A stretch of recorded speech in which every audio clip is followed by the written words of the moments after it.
그러니까 지경이 넓혀지는 것은 믿음으로 전쟁에서 영토를 빼앗는 거거든요. 믿음이 없으면 힘이 떨어지니까 바로 일단 앞으로는 못 나가고 시간이 지나면 뒤로 밀리게 되겠죠. 그러니까 믿음을 잃으면 결국은 지경이 좁아지는 겁니다. 영적인 전쟁은 분명히 상대가 있어요. 근데 그 상대가 만만치 않습니다. 이길 수 있는 방법은 무장하는 것이고 믿음을 가지는 것인데, 만약에 믿음을 잃어버리는 순간 우리는 더 이상 앞으로 못 나갑니다. 예. 그래서 여호수아 시대와 사사기 시대가 완전히 다른 양상이 나타나는 겁니다. 이제 사는 일이 남았습니다. 지경을 넓히는 것에 관해서 제가 한 4, 5주 계속 말씀을 드리고 있는데요. 여러분이 이제는 하나님이 주신 말씀들을 마음에 정리하시고 깨달은 대로 믿음을 가지고 살아내야 합니다. 아무리 많이 알아도 살아내지 않으면 그냥 똑같아지는 겁니다. 크든 작든 간에 빌라델비아 교회는 작은 교회였는데 성령님이 칭찬했잖아요. 이유가 뭡니까? 적은 능력을 가지고 하나님 말씀을 지켰어요. 하나님의 관심사는 지키는 겁니다. 얼마나 많이 아느냐, 이게 관심사가 아니라 얼마나 그 알고 있는 말씀대로 순종하는가, 여기가 하나님이 관심을 가지고 있는 영역임을 기억하시길 바랍니다. 이제 깨달은 대로 꼭 살아내시길 바랍니다. 아멘. 다 이제는 믿음으로 지경을 넓히는 그 최일선에 다 서서 약속의 땅을 밟는 일을 시작을 해야 됩니다. 여러분, 복음을 전하는 것이 하나님의 소원이라는 사실을 잊지 마시기를 바랍니다. 그래서 복음 전하는 것을 사명으로 안고 살아가는 사람을 하나님은 굉장히 기뻐하십니다. 아들을 보내서 아들의 생명을 희생하면서 구원의 길을 열어놨는데 이 소식을 전해줘야 아들의 죽음이 헛되지 않게 되지 않겠습니까?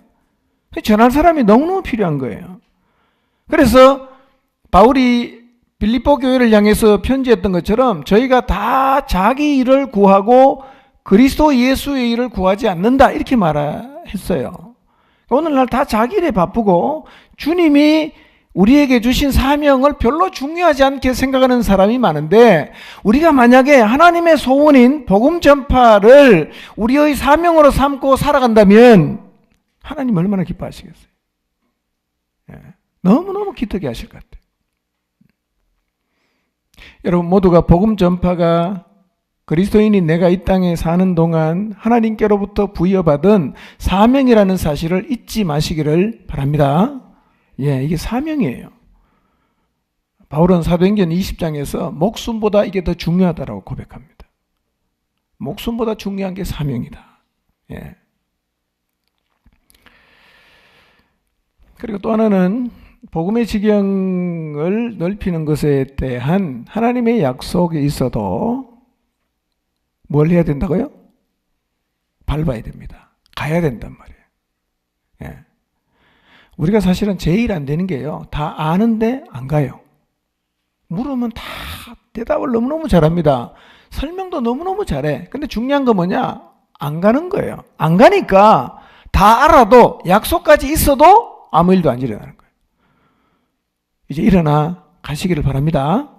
가십시오.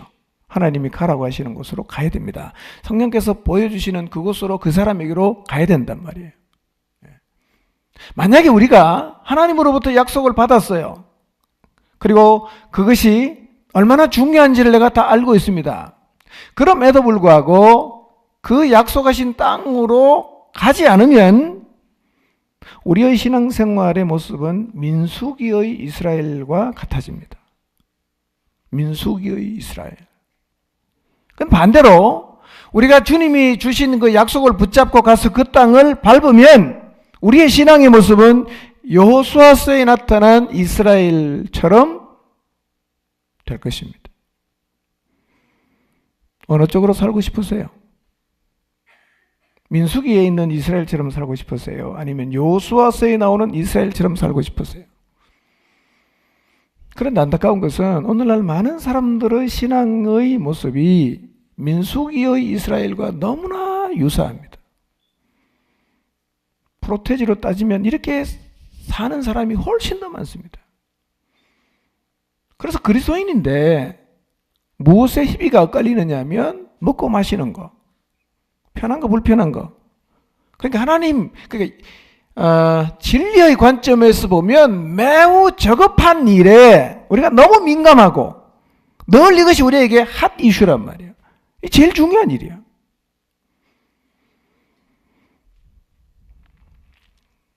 만약에 지금 우리의 모습이 이러하다면 우리가 하나님 마음을 너무 모르고 있는 거예요. 그리고 우리가 진리를 너무 못 믿고 있는 거예요. 결국은 썩어 없어질 것을 주목하고 그것에 의해서 내 삶의 희비가 엇갈리면 우리가 주님 앞에 가서 회개해야 됩니다. 하나님, 제가 너무 믿음 없이 살았습니다. 회개합니다. 있어도 괜찮고 없어도 상관이 없는, 이것 때문에 내가 하나님 원망하고 이것 때문에 하나님을 불평했습니다. 하나님, 제 믿음 없음을 용서해 주십시오 라고 우리가 주님 앞에 나가서 회개해야 됩니다. 참 그리스도인의 모습은 어떤 것일까요? 하나님의 나라, 하나님의 뜻, 그리고 하나님이 주신 사명에 관심을 갖고 살아야 돼요. 이게 진짜 그리스도인의 모습이에요. 이걸 가지고 고민을 해야 됩니다. 이걸 가지고 기도를 해야 됩니다. 그래서 사실은요, 기도를 많이 하는 것도 중요하지만 기도의 내용도 사실은 굉장히 중요해요. 다 그냥 돈 그냥 많이 벌게 해달라고 기도하고 너무 하나님이 관심이 없어 하시는 영역을 붙잡고 너무 많이 기도하는데요. 사실은 기도의 시간도 중요하지만 내용도 얼마나 중요한지 몰라요. 예. 저희 교회는 입시철이 돼도 기도를 별로 안 하죠. 이야, 딴 교회는 그냥 입시되면 기도해다고 난리 법석에 누리는 그런 기도를 거의 안 하잖아요. 왜 안 하긴 안 하겠어요. 다 개인적으로 하겠죠. 예. 진급철이나 입시철에만 기도하고 평소에는 기도 안 하면 그거 참, 절에 입시철에 불공하는 사람 모이는 거나 교회 입시철에 기도하는 사람 모이는 거나 똑같잖아요. 그거는 기도가 아니에요, 사실은요. 그런 기도는 안 하셔도 괜찮습니다. 예, 좀 극단적인 표현이긴 하지만요. 그러니까 세상하고 우리가 달라야 돼요. 기도하는 것도 달라야 되지만 더 중요한 거는 기도하는 내용과 질이 아예 달라야 됩니다. 그 사람들은 전혀 관심이 없는 것 붙잡고 우리는 기도해야 되고, 그 사람이 너무너무 관심 있어 하는 거는 차라리 우리가 주님께 맡기고 그냥 초연하게 가야 이게 신앙인의 모습이란 말이에요. 예. 우리는 먹고 마시는데 너무 희비가 갈리지 않도록 주의해야 됩니다. 하나님의 나라를 위해서, 하나님의 뜻을 위해서, 우리에게 주신 사명을 위해서 우리는 주님 앞에 기도해야 됩니다. 그래서 공동체의 신앙의 풍경은요, 사실은 여호수아서에서 나타나고 있는 그 이스라엘의 모습 같아야 합니다. 우리 안에요, 목숨 건 순종이 있어야지요. 그 순종에 역사하신 하나님의 일하심, 무모하다고 생각이 되지만 하나님이 주신 약속을 붙잡고 전진하는 믿음, 그리고 마침내 그 땅을 차지하고 정복하는 이 하나님의 일하심, 이런 이야기들이 사실은 우리 안에 나누어져야 합니다. 이게 살아있는 교회의 모습이에요. 이 살아있는 신앙인의 모습이란 말이에요.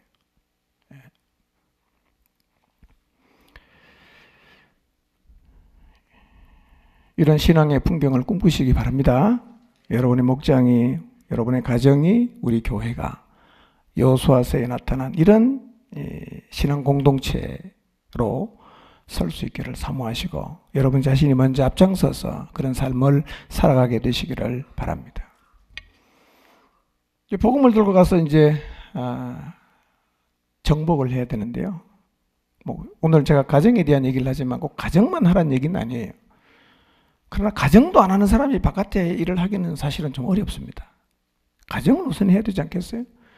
우리 안에도 믿지 않는 가족들이 있는 가정들이 많습니다. 아버지도 안 믿고, 엄마도 또 배우자도, 자녀도, 사위도, 며느리도 안 믿는 분 꽤 많지 않습니까? 이제 하나님께서 복음의 능력으로 그 영혼들을 주께로 돌아오게 하시고, 다르게 표현하면 정복하게 하실 그 역사를 우리가 기대하는 마음으로 가족을 향해서 복음을 들고 나가야 됩니다. 마음으로만 생각하지 말고, 늘 기도한다고만 말하지 말고 가서 그 땅을 밟아야 됩니다. 근데 중요한 것은요, 이런 역사는 자, 교회의 사명이 복음을 전하는 건데, 교회의 머리가 누굽니까? 예수님이잖아. 복음 전파의 사역은 누가 주도한다는 의미겠어요? 예수님이 주도하지요. 그 다음에 실제적으로 그 일을 이끌어 가시는 분이 누구였어요? 성령님이잖아. 그럼 예수님하고 성령님이 다 하신단 말이에요. 우리는 뭐 하면 됩니까? 우리는 그분하고 통해서 무엇을 말씀하시는지를 듣고 그 다음에 순종만 하면 돼요. 순종만 하면 된단 말이에요. 그러니까 그분은 다 뒷짐지고 그냥 내가 이제 구원의 길을 열어놨으니까 니네가 알아서 해, 이러는 게 아니라 예수 그리스도는 교회의 머리가 되어서 역사하고 계시고, 성령, 하나님의 영인 성령님은 주도적으로 그 일을 이끌어가고 계시기 때문에 우리가 깨어서 그분이 가르쳐 주시는 대로 순종만 하면 된단 말이에요. 그래서 성경에 보면 성령님이 하시는 일을 설명할 때 가르쳐 준다. 그 다음에 진리 가운데로 인도한다. 또 생각나게 한다. 이런 그 말씀이 신약 성경에 계속 반복이 된단 말이에요. 그럼 여러분 정복할 마음만 있으면 주님 앞에 나가서 기도해 보세요.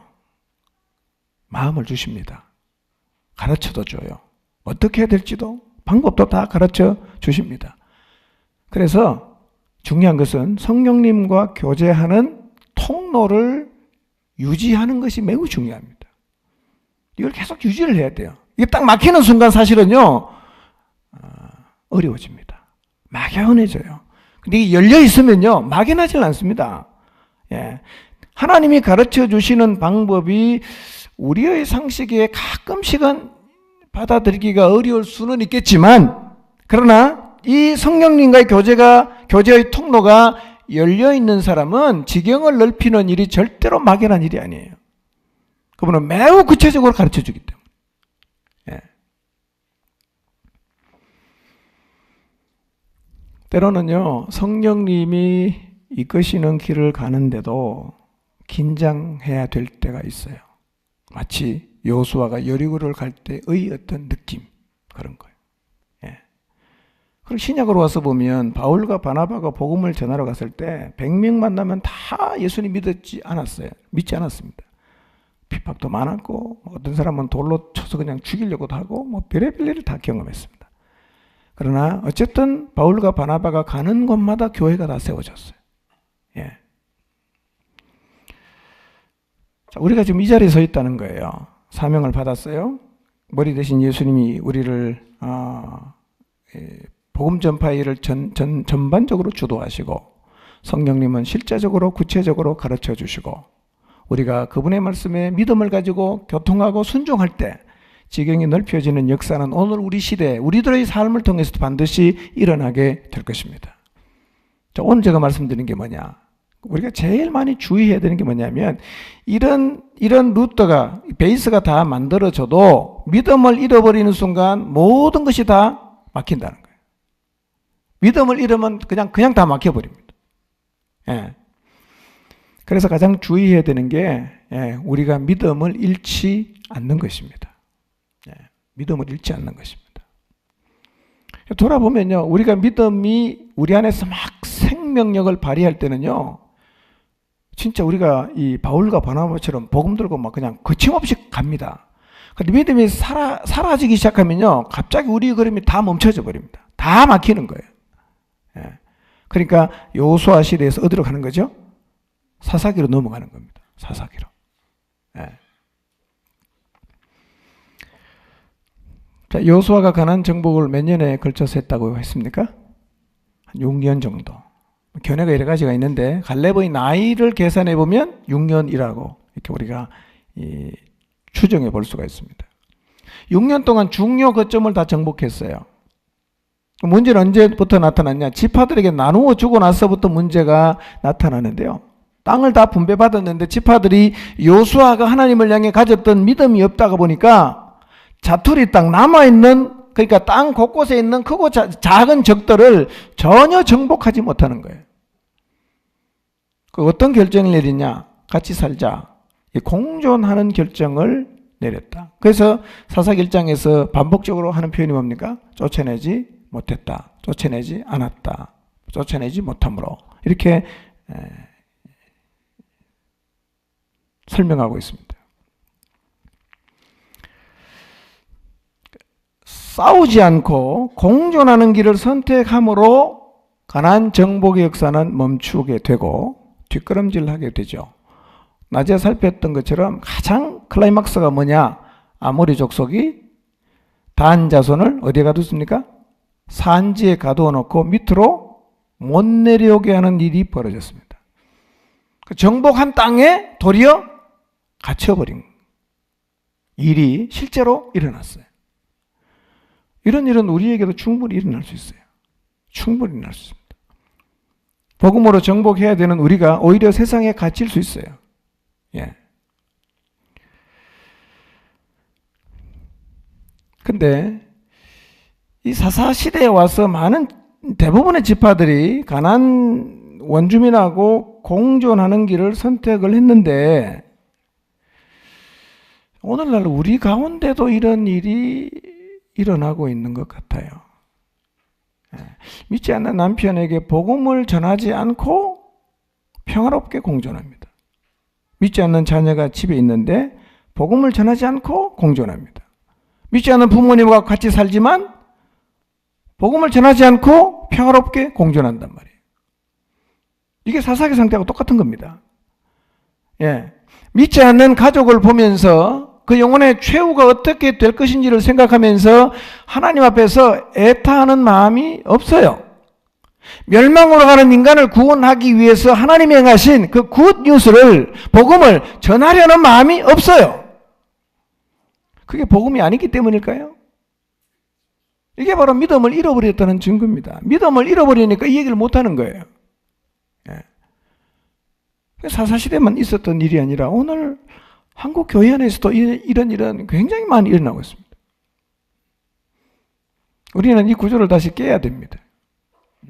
여러분 가족 중에 믿지 않는 사람이 있다면 이 영혼을 얻기 위해서, 복음으로 이 영혼을 구원하기 위해서 여리고를 정복하기 전에 여호수아가 준비를 하듯이 준비할 필요가 있습니다.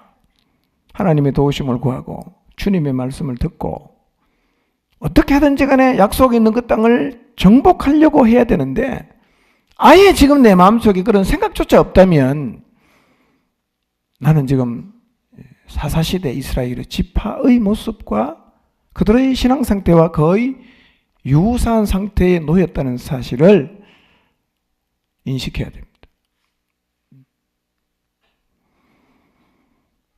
우리가 믿음을 잃어버리면 이런 구조가 믿지 않은 사람하고 아주 평화롭게 복음을 전혀 전하지도 않고 그들을 복음으로 구원할 마음을 하나도 갖지 않고 이 살아가는 구조가 고착화되고 이런 구조를 별 문제의식 없이 받아들이게 되는데 이것을 우리가 경계를 해야 됩니다.